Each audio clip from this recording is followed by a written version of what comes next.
voisin, ta voisine, celui de gauche, celui de droite.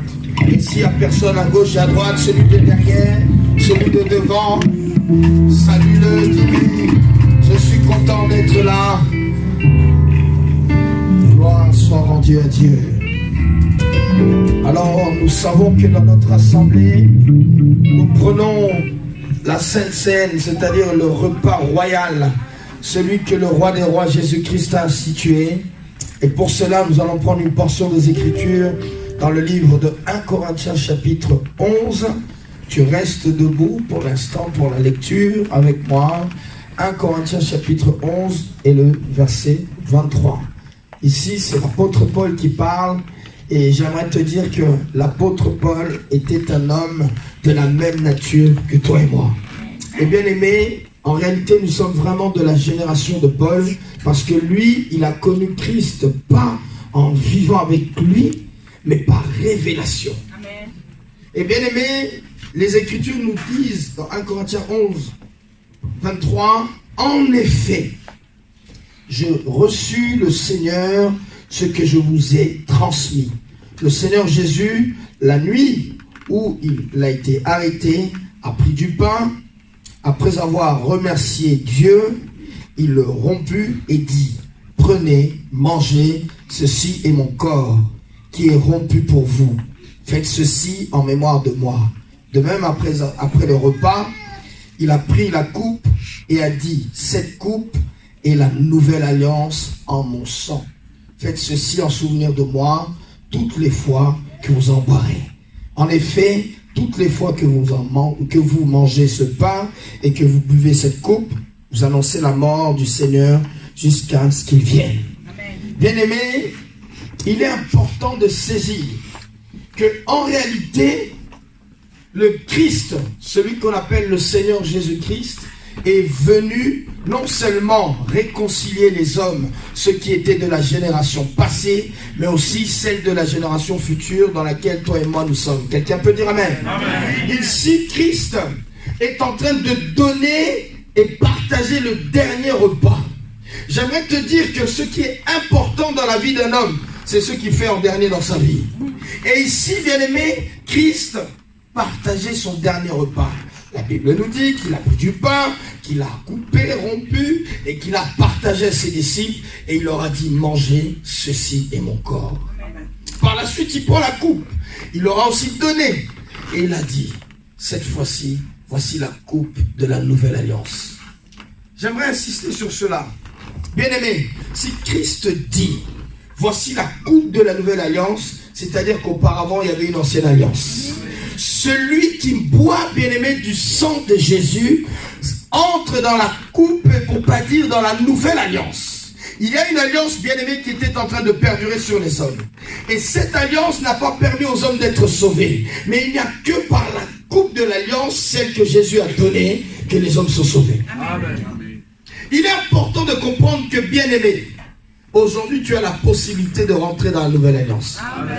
Celui et celle qui boit de cette coupe et qui mange de ce pain rentre dans la nouvelle alliance. Amen. Ce matin, j'aimerais insister. Si tu n'es pas encore dans la famille de Jésus-Christ, empresse-toi d'être parmi nous. Parce que le temps est court, bien-aimé. Et Jésus, quand il a dit qu'il revient bientôt, c'est la vérité. Amen. J'aimerais insister sur cela. Lorsque nous prendrons le prochain repas, il faut que tu sois parmi nous. Amen. Bien-aimé, je vais inviter celles et ceux qui vont partager ce repas à rester debout. Si tu n'es pas baptisé par immersion, bien-aimé, tu peux prendre place. Parce que laisse-moi te dire que ce repas, il a été institué par le roi des rois, celui qu'on appelle Jésus-Christ. Celui qui est invité dans ce repas doit aussi remplir quelques conditions. Et bien-aimé, pour aller au ciel, c'est facile. Il suffit de croire. Mais ça ne s'arrête pas là. Il faut aussi, après avoir cru, te faire baptiser. Parce que Christ, lui aussi, bien qu'il était Dieu, il était homme. Et l'homme qu'on appelle Jésus a été baptisé par immersion. Oh, je vais faire mal à quelques-uns. ce n'est pas des gouttelettes que Christ a reçues, mais il a été vraiment baptisé de la tête jusqu'aux pieds. Alors si toi, on ne t'a pas plongé de la tête jusqu'aux pieds, laisse-moi te dire que ton baptême n'est pas valable. Christ est notre modèle de foi et de vie. Ce qu'il a fait, nous devons aussi le faire. Parce qu'il y a une promesse. Il a dit, vous aussi, vous ferez aussi des plus grandes choses que moi. Mais pour faire des plus grandes choses que Christ, il faut déjà avoir fait ce que lui il a fait. Nous allons manger ce repas pour réaffirmer que nous appartenons à la famille de Jésus-Christ. Alors je vais inviter tous les diacres et diaconesses à passer devant, entrer dans les Écritures. Oh, Jésus t'aime. J'aimerais dire à quelqu'un, Jésus t'aime. Oh, bien-aimé. Jésus-Christ t'aime. Amen. Nous allons lire les Écritures dans l'Évangile selon Matthieu, verset 8. Ce matin, durant le premier culte, nous avons vu le livre de 2 Rois chapitre 5, l'histoire du général Naaman, et on aimerait poursuivre pour ce deuxième culte en Matthieu 8, qui commence aussi avec l'histoire d'un lépreux. Amen. Amen. Naaman a été le premier lépreux qui a été délivré, guéri de la guérison de la lèpre. Mais j'aimerais te dire, non seulement il a été le premier, mais Jésus-Christ, lorsqu'il était aussi sur la terre des hommes, a aussi guéri des lépreux. Amen. Alors j'aimerais te dire, si Dieu l'a fait dans l'ancienne alliance, il veut aussi la faire dans la nouvelle alliance. Amen. Le même Dieu qui a opéré hier, il veut aussi opérer aujourd'hui. Quelqu'un peut dire Amen. J'aimerais réveiller la foi de quelqu'un pour se dire, ce n'est pas des histoires, mais c'est la vérité. Amen. Matthieu 8, verset 1 nous dit, lorsque Jésus fut descendu de la montagne, une grande foule le suivit.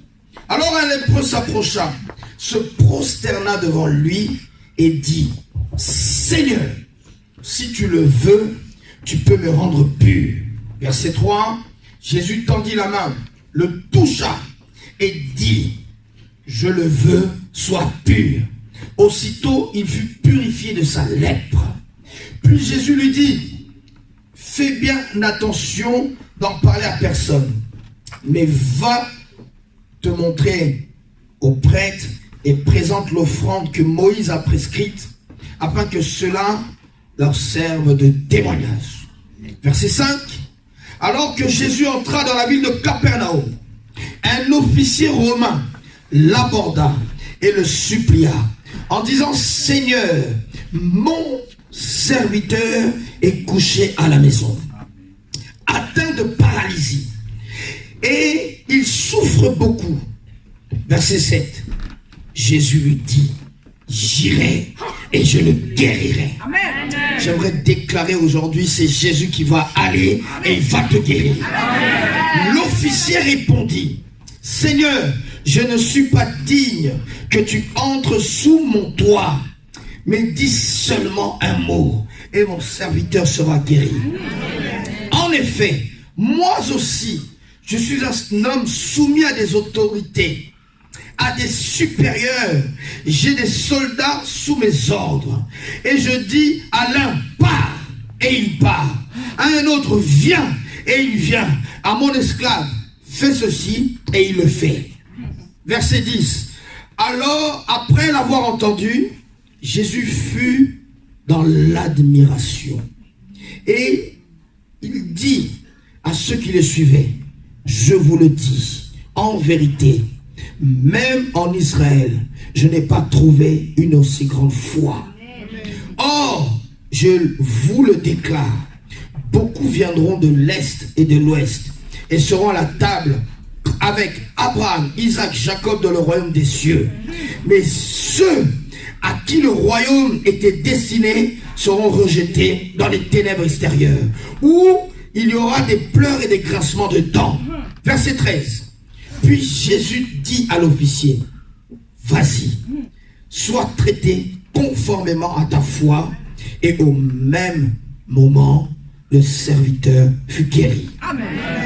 Père céleste de gloire, ce matin, nous ne voulons pas parler juste pour parler. Mais ce matin, nous voulons que toi-même tu parles à travers nous. Seigneur Jésus-Christ, nous avons besoin que la personne de Jésus se manifeste à travers ces lieux et cette parole. Notre Père et notre Dieu, nous ne sommes que des instruments vils, mais entre tes mains, nous sommes devenus utiles. Amen. Père, touche nos cœurs, parle à nos esprits, et j'aimerais dire que le Dieu des apôtres, des prophètes, des évangélistes, des pasteurs et des docteurs soient présents dans ces lieux.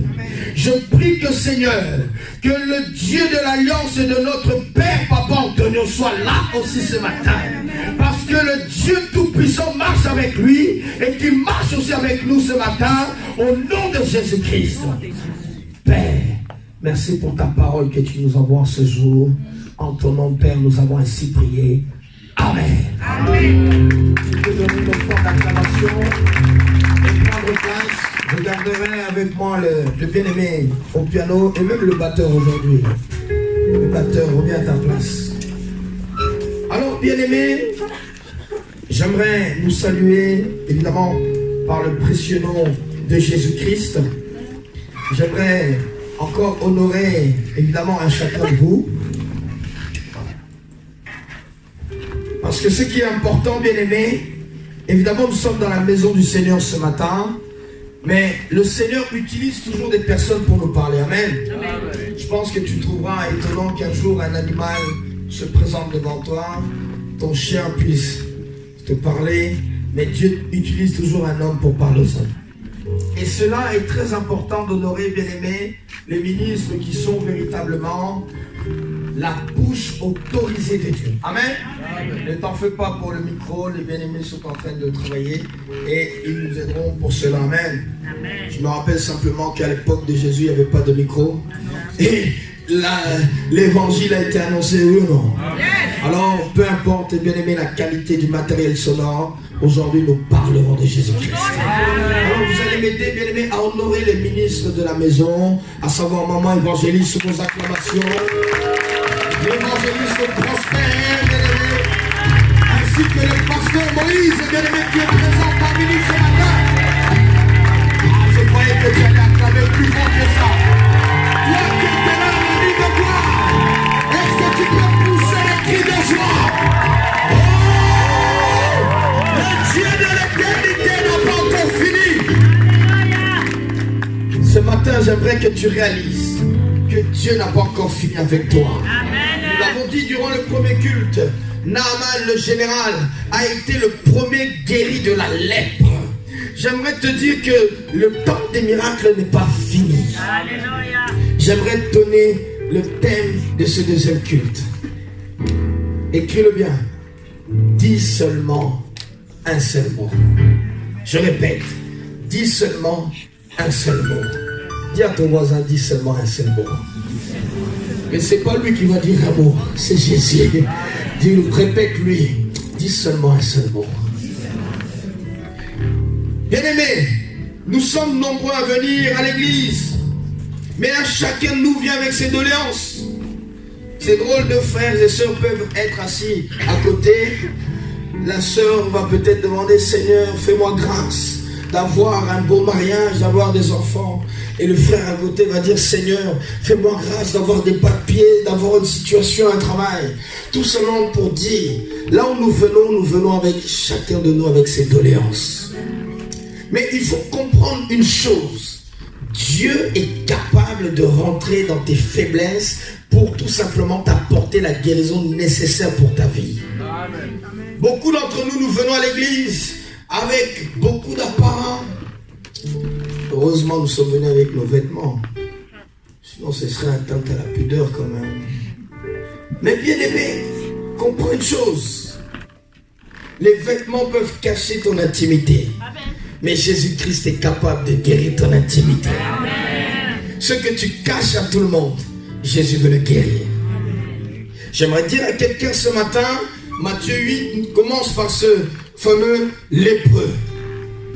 Si dans 2 Rois 5, Naaman est venu à la maison du prophète Élisée, mais il n'a pas rencontré Élisée, Élisée a envoyé son serviteur.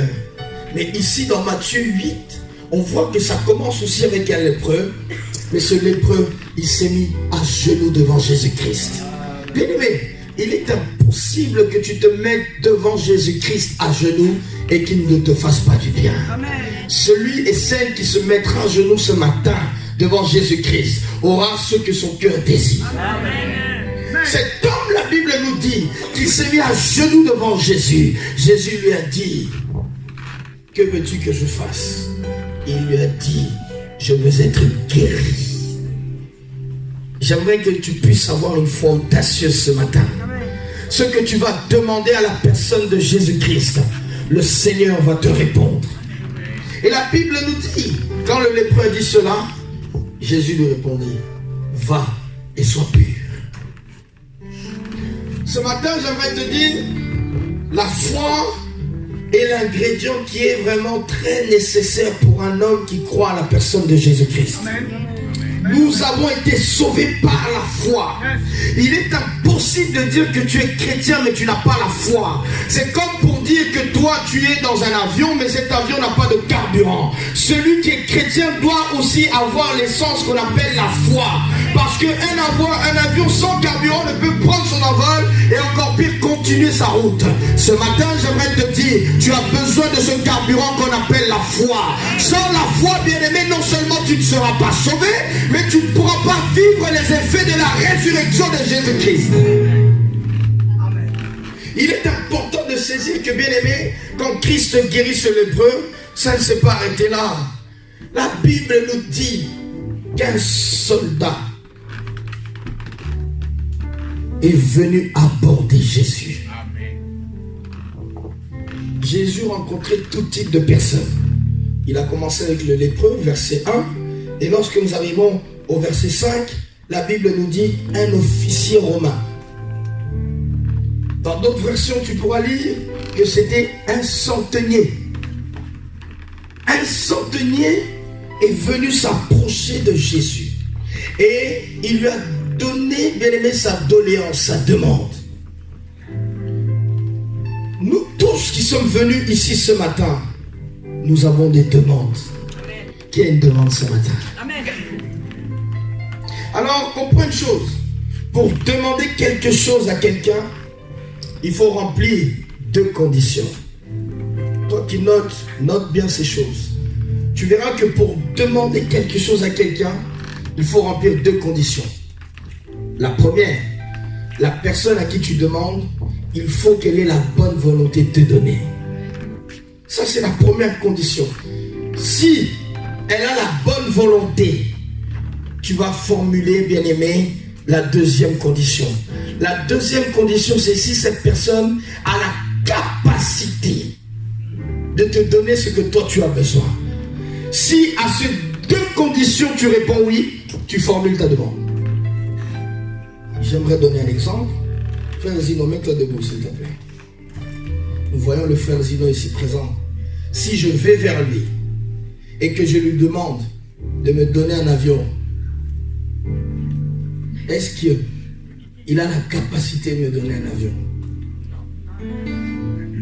Maintenant, j'espère, est-ce que tu as la bonne volonté de me donner un avion? Je souffre quand je vais dans les aéroports. 3 heures du temps. Viens avant. Mais si j'ai mon avion, il m'attend à l'aéroport, mes bagages aussi, je monte, je pars. Mais bien aimé, quand je vois le frère Zino, je sens qu'il a la bonne volonté de me donner cet avion. Mais si je vérifie ses poches, je risque d'avoir une surprise. Qu'il n'a pas la capacité. Voilà pourquoi je ne formule pas la demande. Tu verras que, bien aimé, quand tu formules une demande à une personne, dans ton subconscient, tu te dis, cette personne forcément a la bonne volonté de me donner. Mais surtout, elle a forcément la capacité de me donner. Tu peux t'asseoir. Amen. J'ai ma fille Shilana, quand je la vois, avec des bonbons, des gâteaux, je sais que si je lui demande de me donner, elle peut me donner. Mais elle va réfléchir, si on n'en a qu'un seul. Elle va dire, je t'aime beaucoup, mais je n'ai pas la capacité de te donner. J'en ai qu'un. Elle va le garder pour elle. Tout simplement que, bien-aimé, lorsque tu formules une demande à une personne, il faut qu'à ces deux conditions, tu répondes d'abord oui. Et bien-aimé, ici, on voit un centenier, un soldat, un officier romain qui s'approche de la personne qu'on appelle Jésus-Christ. Mais tu vas noter, ce centenier, il n'appelle pas Jésus-Christ Jésus. Comment il appelle Jésus-Christ? Il l'appelle Seigneur. Alors j'aimerais te rentrer un peu, bien-aimé, dans une révélation profonde. Parce que cet homme était un soldat, un officier romain. C'est-à-dire que lui, dans sa tête, quand il formule une demande, il le formule selon le code, bien-aimé, militaire. Comprends une chose, dans l'armée romaine, on te donne le nom en fonction des personnes que toi, tu as, des personnes en dessous de tes ordres. Je donne un exemple. Si on t'appelle escouade, c'est-à-dire qu'en dessous de toi, tu as 4 personnes sous ton autorité. Et ici, la Bible nous parle d'un centenier. C'est-à-dire que lui, cet homme, avait 100 personnes en dessous de lui. Ces 100 personnes, au-delà même d'avoir droit de vie, de mort sur eux, il leur donnait des choses à ces personnes et ces personnes le faisaient. Dans la vie militaire romaine, il y a une hiérarchie. C'est le supérieur qui bénit l'inférieur. Comprends une chose. Dans la vie, c'est aussi comme cela. Ne sois pas étonné que ton responsable au travail gagne plus d'argent que toi. Il y en a qui se fâchent, mais pourquoi? Pourquoi il gagne plus que moi? Tout simplement que les poids des responsabilités sur ses épaules pèsent plus que sur les tiennes. Si l'entreprise coule, non seulement lui, il sera licencié, mais je pense que sa famille, ses enfants, tout le monde vont passer un 5 quarts d'heure. Mais comprends une chose, cet homme, lorsqu'il formule sa demande à Jésus-Christ, il sait à qui il formule sa demande. La Bible nous dit qu'il s'adresse à Jésus en disant Seigneur. Dans la vie militaire romaine, bien-aimé, j'aimerais te donner un peu la hiérarchie. Le bien-aimé qui note au tableau, voilà, aide-nous. L'escouade, c'est-à-dire 4 personnes en dessous. Ensuite, on parle du centenier ou centurion, 100 personnes. Après, 1000 personnes, on parle du tribun. Si on dit que tu es un tribun, c'est-à-dire qu'en dessous de toi, tu as 1000 personnes sous tes ordres. Et si on voit que le tribun a gagné encore du pouvoir et de l'autorité, on parle du légionnaire. Et on lira, bien aimé, dans Luc 5, l'histoire de ce fameux homme qui était rempli de démons. Et il disait quoi? Oh non, moi je m'appelle Légion. Parce que cet homme, chose catastrophique, n'avait pas un démon. Mais un légionnaire, c'est à partir de 2000 à 5000 démons. Là, j'aimerais me dire, mais cet homme, comment il pouvait vivre? Un homme qui détient en lui plus de 2000 démons. Finalement, ça existe. Oh, bien-aimé, comprends une chose. Peu importe le nombre de démons qui peuvent persécuter ta vie, il y a un nom.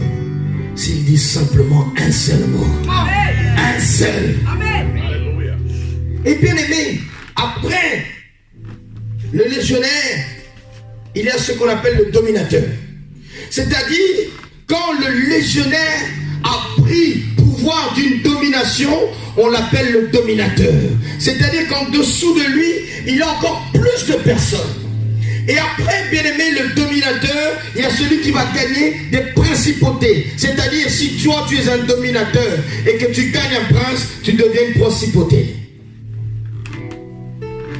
Après, bien aimé, avoir gagné la principauté, nous arrivons à ce niveau qu'on appelle la dignité. Si on t'appelle que tu es un dignitaire, c'est-à-dire qu'en dessous de toi, tu as déjà vaincu des princes. Tu as déjà vaincu tant de personnes et le niveau que tu as atteint, c'est le niveau de dignitaire. Et nous n'avons pas terminé. Parce que après le niveau de dignitaire, il y a le niveau qu'on appelle la seigneurie. Et c'est le dernier niveau. C'est le niveau de seigneur. Alors lorsque le centenier formule sa demande, il dit mon serviteur est malade à la maison.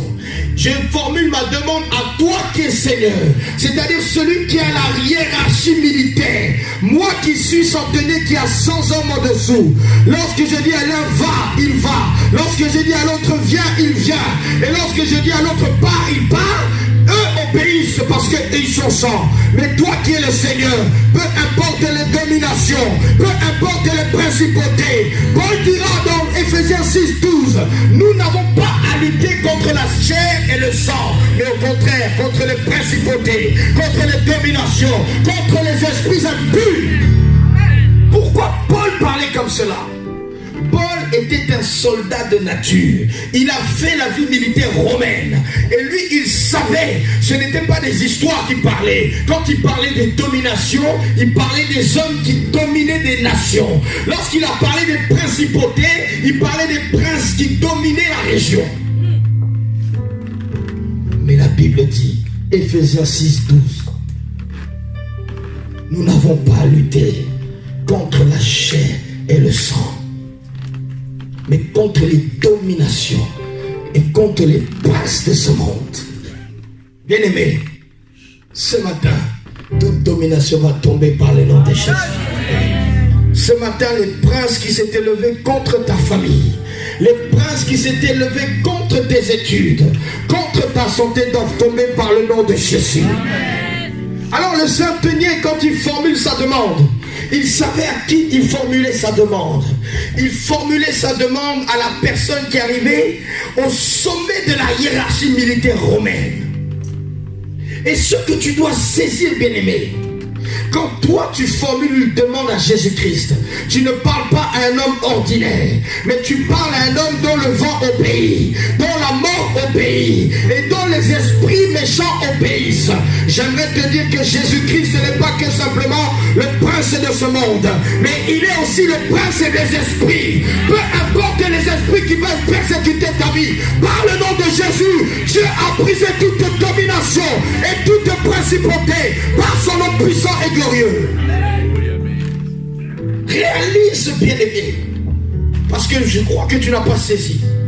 Le centenier que nous parlons, c'était un Romain, un homme qui croyait en Jupiter, à Zeus. Mais c'est un homme qui s'est approché de Jésus. Chez lui, ce soldat, cet officier romain, n'adorait pas Jésus-Christ, mais il adorait des faux dieux. Mais il s'est approché de Jésus. Si on aimerait dire aujourd'hui, c'est un païen. Mais païen qu'il était, il a démontré la foi. Alors j'aimerais ouvrir quelque chose. La foi n'est pas une garantie de la chrétienté, mais la foi est accessible à tout celui qui croit. Ce qui est dommage, bien-aimé, et je le vis, je vois cela tout le temps. Quand je suis à l'extérieur, je n'ai pas besoin de me présenter. Mais toutes celles et ceux qui s'approchent de moi et qui formulent des demandes, il faut voir avec quel respect ils le formulent. Parce qu'ils le savent. L'homme qui est en face de moi est une autorité spirituelle. Amen. Comprends une chose. Aussi vrai qu'il y a des autorités terrestres, il y a aussi des autorités spirituelles. Et là, le centenier savait, je parle à une autorité spirituelle. C'était un païen, mais il a démontré la foi. Amen. Regardez la conversation. Il dit, Seigneur, mon serviteur est malade. Jésus vient leur dire, j'irai là où il est et je le guérirai. Mais écoutez la réponse du centenier. Il lui dit, je ne suis pas digne que tu viennes sous le toit de ma maison. Est-ce que tu es aussi humble pour reconnaître que Jésus n'est pas aussi, que tu n'es pas assez saint de recevoir Jésus-Christ dans ta maison? N'oublions pas, ici c'est un païen qui parle, un homme qui croit en des divinités, un homme qui croit qu'il y a le Dieu du soleil, qu'il y a le Dieu de la fertilité. Mais devant Jésus-Christ, il a compris, même si on parle du Dieu du soleil, il y a un Dieu qui est au-dessus de cela. Ce matin, j'aimerais parler à quelqu'un. Peu importe avec quoi tu es entrer ce matin dans ces lieux, je te présenterai le maître de l'univers. Je te présenterai celui qui ressuscite les morts, celui qui appelle à la vie ce qui n'existe pas, celui qui crée même si cela n'existe pas. C'est Jésus-Christ de Nazareth. La Bible nous dit que lorsqu'il a dit, je ne suis pas digne que tu viennes sous le toit de ma maison, Jésus lui dit, et là, la profondeur du message est maintenant. Jésus a pris la parole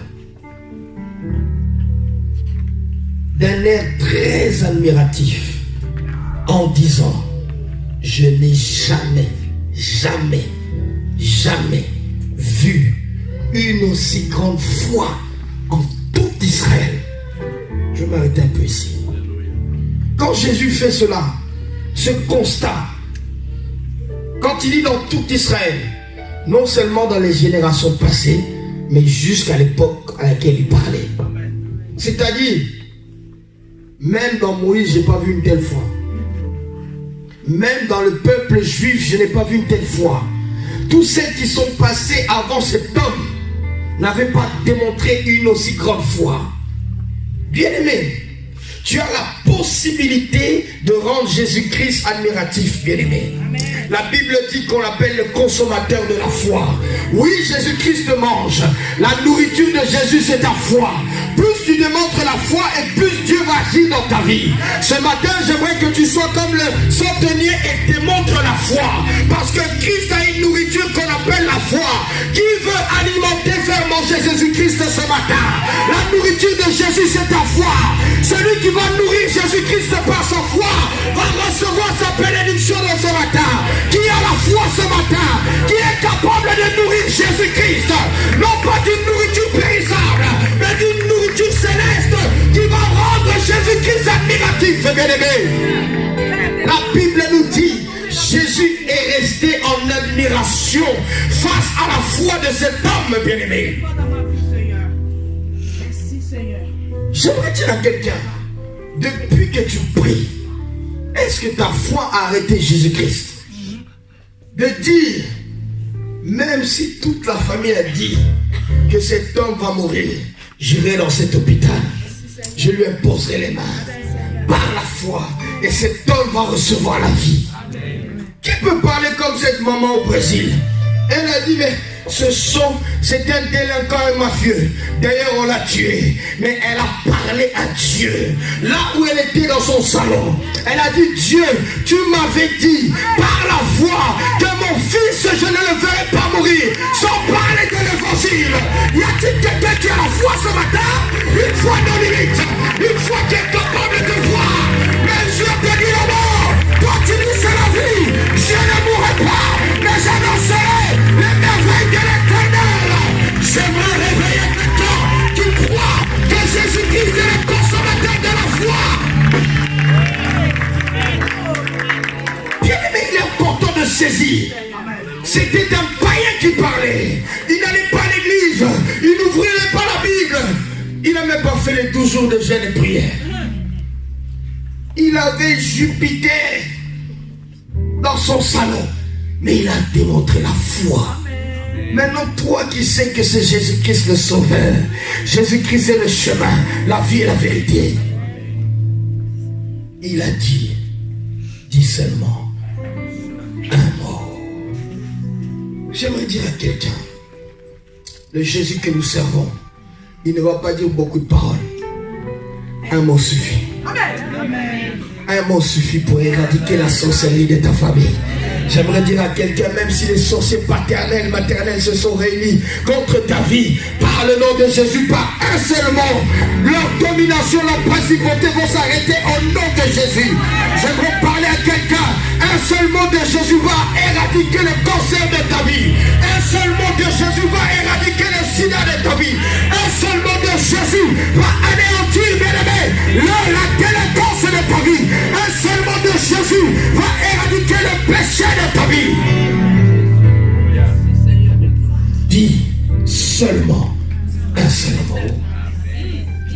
Non pas deux, non pas trois, un seul. Qui veut que Jésus-Christ prononce un seul mot? Bien-aimé, je ne veux pas que tu multiplies des paroles. Je veux que tu multiplies des paroles de foi. Cet homme avait la foi. Il lui a dit, je ne suis pas digne que tu viennes chez moi, mais de là où tu es, prononce une parole.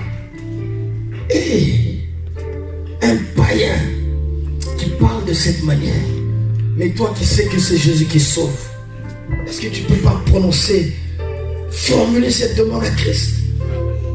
Mais écoute cela. J'aime, parce que dans la hiérarchie, bien-aimé, quand tu arrives à être le Seigneur dans l'Empire romain, il se passe une cérémonie pour t'introniser, bien-aimé, dans ta seigneurie. Amenez-moi une chaise, s'il vous plaît. Portez-moi une chaise.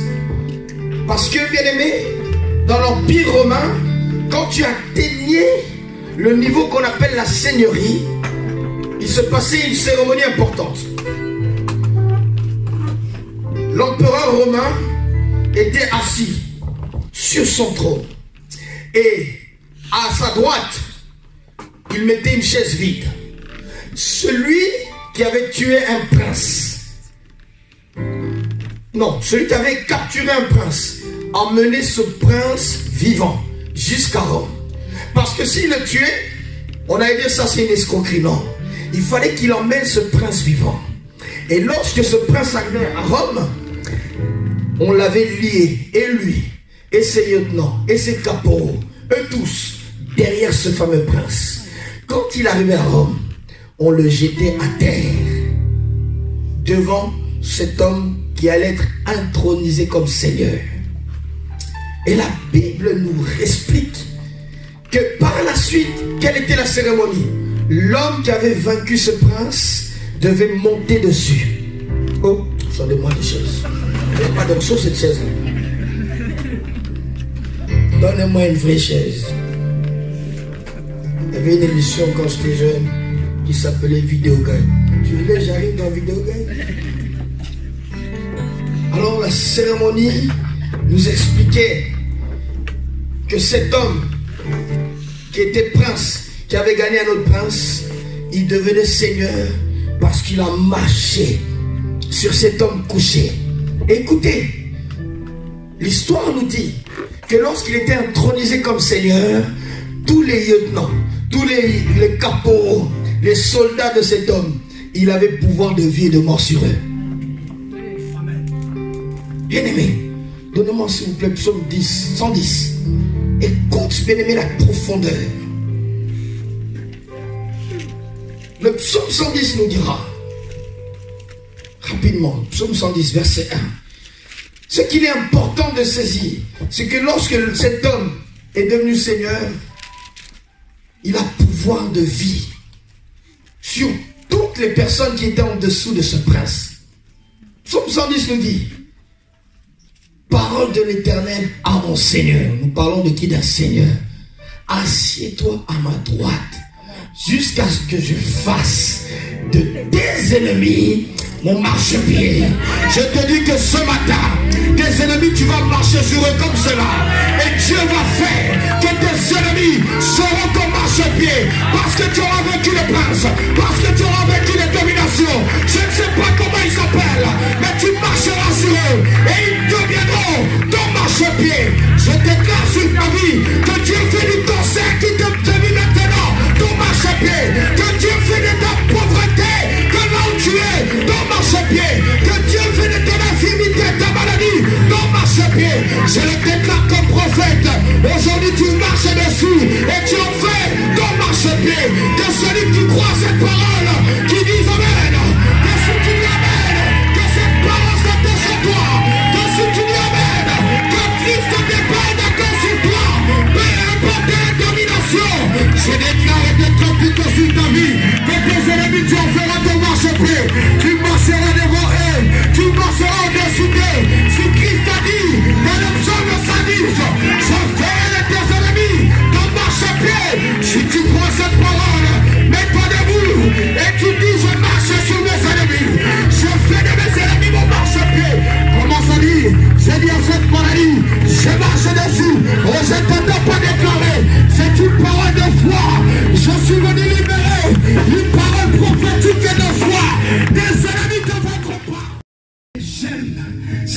était plus que révélé.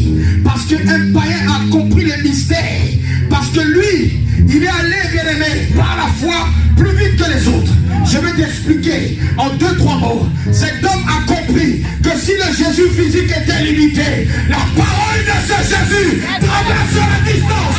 Là, il soit guéri. Je parle ce matin.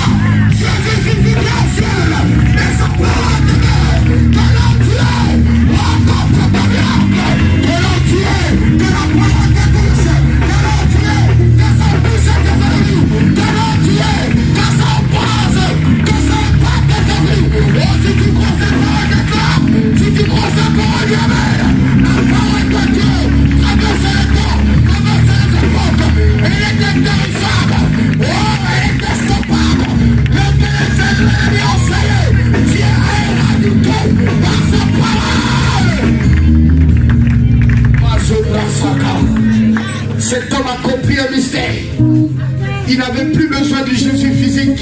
Il a dit simplement un mot. La parole de Jésus a traversé Capernaum. Elle est partie rentrer jusqu'à la maison, la chambre où son serviteur malade était. Et la fin du verset 13, elle nous dit, quand ils sont rentrés à la maison, au même instant, il était guéri. Qui veut vivre une guérison instantanée, qui veut vivre une bénédiction instantanée, qui veut vivre une grâce, une faveur que Dieu relâche sur le cœur. Je te parle de Dieu de l'impossible.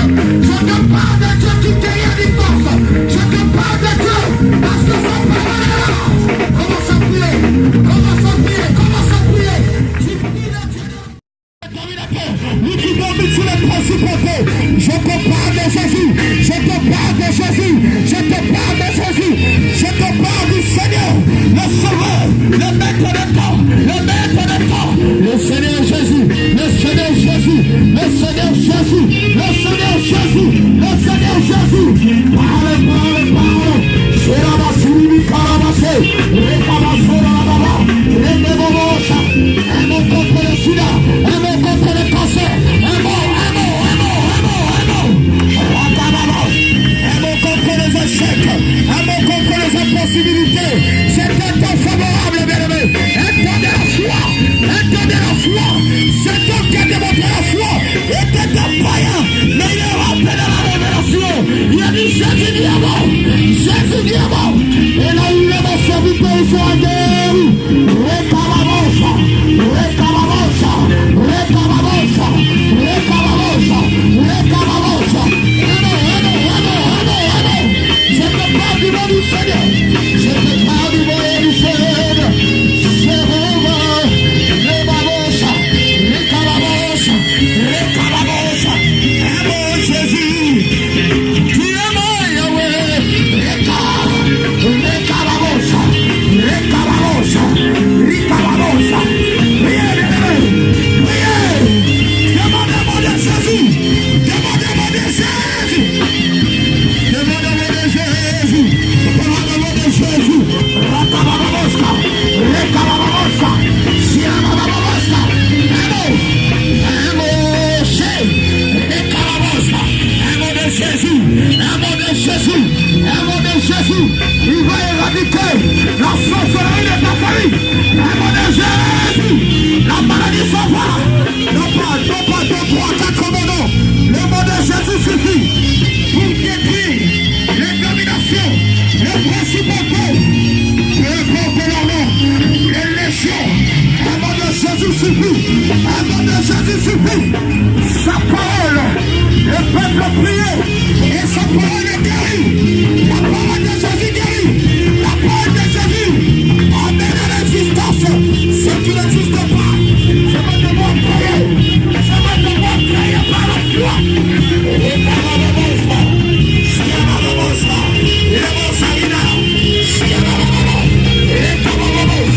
Quelqu'un est capable de prier par la foi. Quelqu'un est capable de prier par la foi. Quelqu'un est capable de prier par la foi. C'est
avons terminé par là, écoute cela.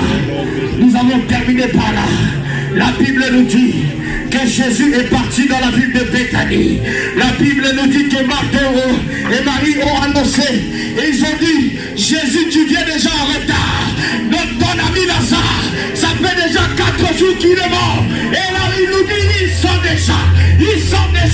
J'aimerais annoncer à quelqu'un, si on a dit que ton mariage sort déjà, si on a dit que tes enfants sortent déjà, si on a dit que ton diplôme sort déjà, si on a dit que tes papiers sortent déjà, je déclare, comme Jésus a déclaré, devant le démon de Lazare, sors au nom de Jésus, sors au nom de Jésus, sors au nom de Jésus, sors au nom de Jésus, je déclenche les fusions du Saint-Esprit.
Je vais te transférer la foi de Jésus.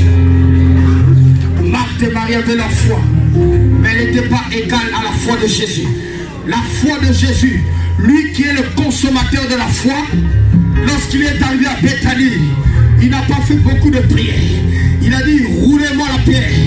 Et il est arrivé devant ce tombeau. Il a dit, Lazare sort.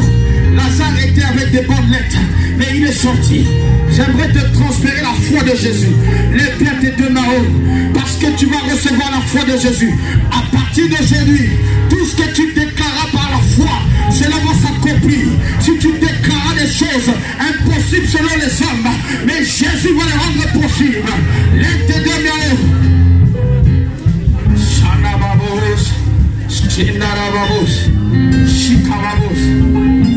C'est donc sur moi,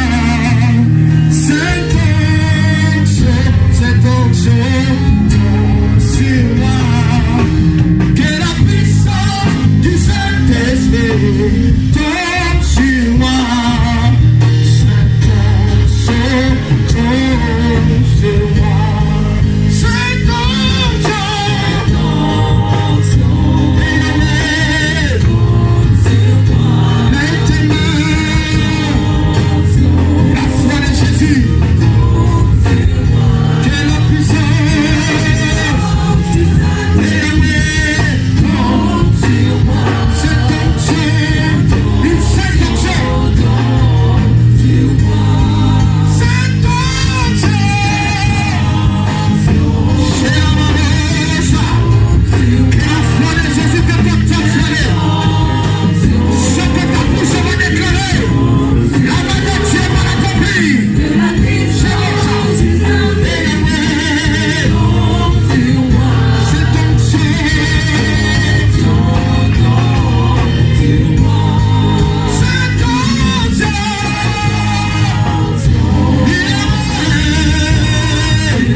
ainsi ce main levée que je te présente. Je le déclare en qualité de ministre roi, établi selon ta parole. Tu as foi de chacun. Ce matin, je leur transfère la foi de Jésus. Pas la foi de Marthe, pas la foi de Marie, mais la foi de Jésus qui ressuscite les morts. Si tu as exaucé un païen et que tu as dit que dans tout Israël tu n'avais pas vu une aussi grande foi, je prie que désormais tu vas compter des grandes fois à la paix de l'Éternel. Je déclare et prophétise qu'à partir d'aujourd'hui tu prieras selon la foi, non pas des hommes ni la tienne, mais selon la foi de Jésus, celui qui crée même si ça n'existe pas. Seigneur, merci pour ce moment glorieux, parce que nous continuerons de prier. Et lorsque tu nous reviendras nous chercher, tu nous trouveras avec la foi. Je bénis ton peuple, je bénis ton église, au nom de Jésus-Christ.